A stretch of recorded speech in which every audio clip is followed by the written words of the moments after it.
Hello and welcome back to my albums of the year for 2024. Today we're going to look through numbers 25 to 21. We're going to kick off with Dinosaur Jr.'s J Mascis and his solo album. What do we do now? This is a classic J Mascis solo album. It's his fourth. It's obviously sounds like Dinosaur Jr., but it's a bit more acousticy, not quite as noisy, but it still has his wonderful drawl. The songs are about him being miserable, as most of his songs are, and it's a great J Mascis album. My favourite track on here is called Right Behind You.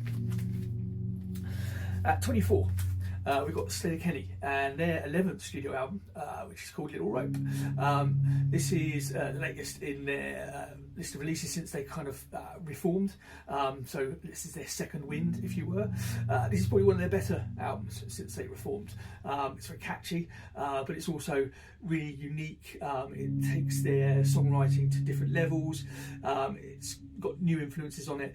It's really interesting. A long, deep listen which needs your attention.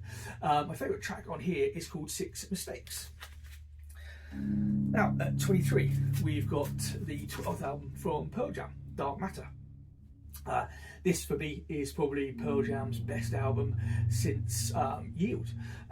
It's got all of what they've done in recent years, the big stadium anthems, but it takes it back to some of their kind of rawer sounds from their earlier stuff, from 10, from No Code, from Versus. Not so much Vitology, which is unique in their discography, but this one certainly fits into some of their earlier work.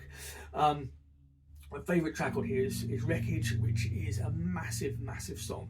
I think it's beautiful. I think it's just such a huge anthem. Probably one of the best things they've done in 20 years. And at 22, we've got Come Go Late with the 8th Cumming. This is their debut album. Come Go Late are sort of post-punk, art punk kind of band. 21st century Slits, 21st century Susie Sue, if you will.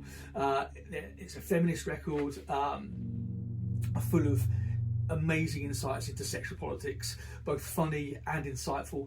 I really love this album, and it's one of those records where the catchy songs hit you first of all, and then the more you listen, the more the deeper cuts take you on a new journey. You find new things every time I listen to this album.